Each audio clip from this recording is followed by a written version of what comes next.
ప్రియమైన సహోదరి సహోదరుడా, ప్రభువైన యేసుక్రీస్తు వారి నామం పేరిట మీ అందరికీ శుభవందనాలు.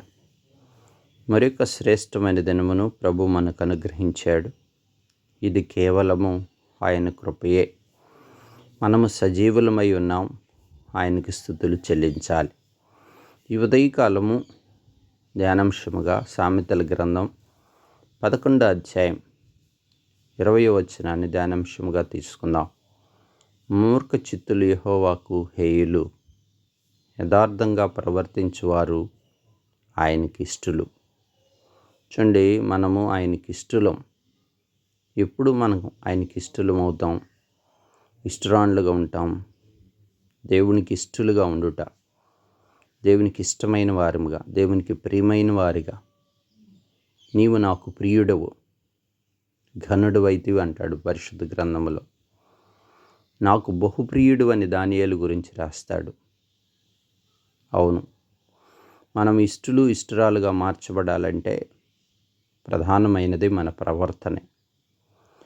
మన ప్రవర్తన యథార్థముగా ఉండాలి. అవును, నేటి దినాల్లో ఆత్మీయ సంఘంలో మనం అనేకులను చూస్తున్నాం, వాక్యం వింటున్నాం, ప్రార్థన చేస్తున్నాం, ఆరాధన చేస్తున్నాం, దేవునికి కృతజ్ఞతార్పణలు చెల్లిస్తున్నాం, క్రమం తప్పక దేవుని మందిరానికి వెళుతున్నాం, లేఖనాలను చదువుతున్నాం, ధ్యానిస్తున్నాం, దేవుని పనిలో ఉంటున్నాం, పరిచర్య చేస్తున్నాం. అయినా ఒకటి ఏంటో తెలుసా? భక్తి కలిగి ఉంటున్నాం, అయినప్పటికీ విశ్వాసం కలిగి ఉంటున్నాం. అయినా ప్రభు ఒక ప్రశ్న వేస్తున్నాడు, నీ ప్రవర్తన దేవునికి ఇష్టంగా ఉందా? ఇది చాలా ప్రధానమైనది. యథార్థవంతుల ప్రవర్తన ఆయనకి ఇష్టం, యథార్థంగా ఉండటం. అవును, ఎందుకు యథార్థంగా ఉండాలి? యథార్థవంతులకు దేవుడు తోడై ఉంటాడు. యథార్థవంతుల గుడారమును దేవుడు వర్ధిల్లజేస్తాడు. యథార్థవంతుల కొరకు ఆనందమును విత్తుతాడు. అవును, యథార్థవంతులను తన పరిశుద్ధ పట్టణములోను, ఆ పరిశుద్ధ పర్వతం మీద నివసింపదగేవారిగాను,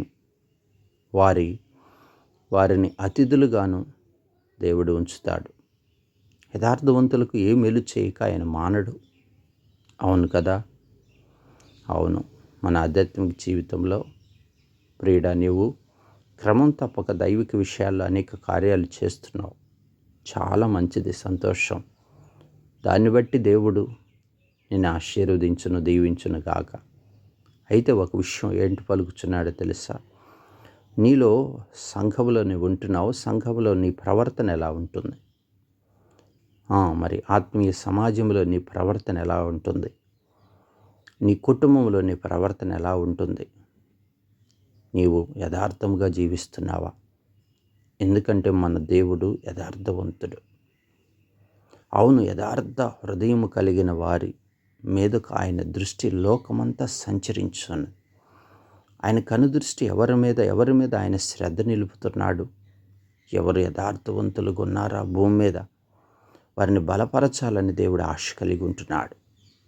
కాబట్టి ప్రియ సహోదరి సహోదరుడా, నువ్వు ఏ వయసులో ఉన్నా, యవనస్తుడువా, నడి వయసు కలిగిన వాడువా, కుటుంబ జీవితం కలిగిన వాడువా, పరిచారకుడువా, దైవజనుడువా, విశ్వాస సంబంధమైన వాడువా, ఆత్మీయ సహకారివా, సంఘంలో ఏ స్థితిలో నీవు ఉన్నా, అనుభవం కలిగిన వాడివైనా, నీ ప్రవర్తన యోగ్యమైనదిగా ఉండాలి.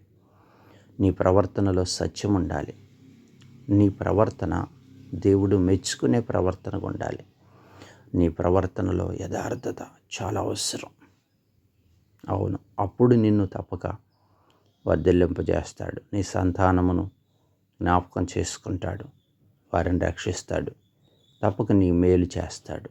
ఆయన మేలు చేయక మానడు. ఈ విషయంలో నువ్వు ఎలా ఉంటున్నావో పరీక్షించుకోవాల్సిన దినం ఇది. ప్రభు హెచ్చరిస్తున్నాడు. అవును, కొంత సమయం యథార్థంగా ఉండి, ఆసా అని ఒక యోధ రాజుల్లో ఒక రాజు ఉన్నాడు. మొదట ప్రారంభించినప్పుడు తన రాజ్య పరిపాలనలో 36 సంవత్సరాల పరిపాలనలో మొదట ఎంతో దేవునికి యథార్థంగా జీవిస్తూ వచ్చాడు. నమ్మకంగా ఉన్నాడు. దేవుడు లేకుండా ఏ కార్యం చేయలేదు. దేవునికి ఇష్టడుగా జీవించాడు. కొంత ఆశీర్వదించిన తర్వాత, రాజ్యం సుభిక్షితంగా ఉన్న తర్వాత, వెండి బంగారములతో తొలుతూగి నెమ్మదిగా ఉన్న తర్వాత తను మతి తప్పిన కార్యం ఒకటి చేస్తూ వచ్చాడు. ఏంటో తెలుసా? అన్యరాజైన సిరియా రాజు మీద ఆధారపడ్డాడు. అప్పుడు దాకా దీర్ఘదర్శి ప్రవక్తలు చెప్పిన మాట విన్నవాడు వాని మాటను పెడచెవిన పెట్టాడు. వాని శత్రువును ఓడించడానికి వాని కప్పం చెల్లించాడు. అది దేవునికి అయిష్టంగా మార్చబడింది. ఆ ప్రవర్తన చూసిన దేవుడు పాదముల్లో పుండు పుట్టించి మరణానికి అప్పగిస్తాడు ఆసారాజును. మొదట యథార్థంగా ఉండి తుదకు తన యథార్థతను పోగొట్టుకుంటాడు.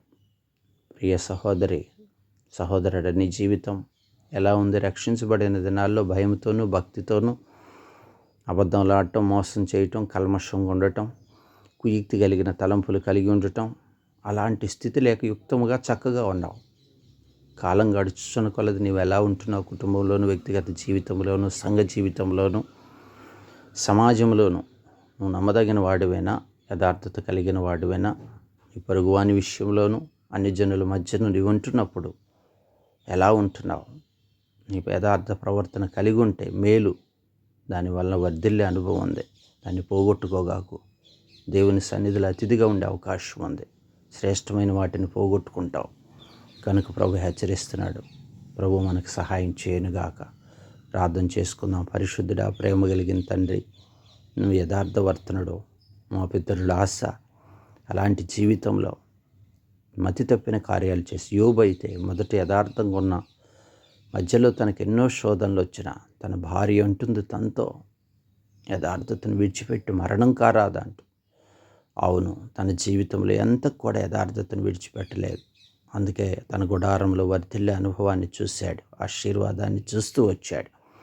మా జీవితాల్లో ఈ ఉదయకాలం మీరు మాట్లాడిన మాటలను బట్టి స్తోత్రములు ప్రభువా. మాకు యథార్థంగా ప్రవర్తించుట, యథార్థ హృదయం కలిగి ఉండుట, యథార్థతలో నిలిచి ఉండుట, తద్వారా మీరిచ్చు ఆ మేలు కార్యాలు మేము చూసినట్లుగా సహాయం చేయము. దాన్ని యవన కాలబిడ్డల భవిష్యత్తును దీవించము. ఈ దినమంతా మీ కృపలో బలపరుస్తారండి. యెరూషలేము పరిచర్యను దీవించండి. మీ నామానికి మహిమ తెచ్చు అన్ని జనుల రక్షణలోనికి నడిపిస్తురండి. కార్యములన్నీ చక్కబెడుతురమ్మని మీ చేతికి అప్పగించుకుంటూ యేసు నామమున ప్రార్థించి వేడుకుంటున్నాను తండ్రి. ఆమేన్.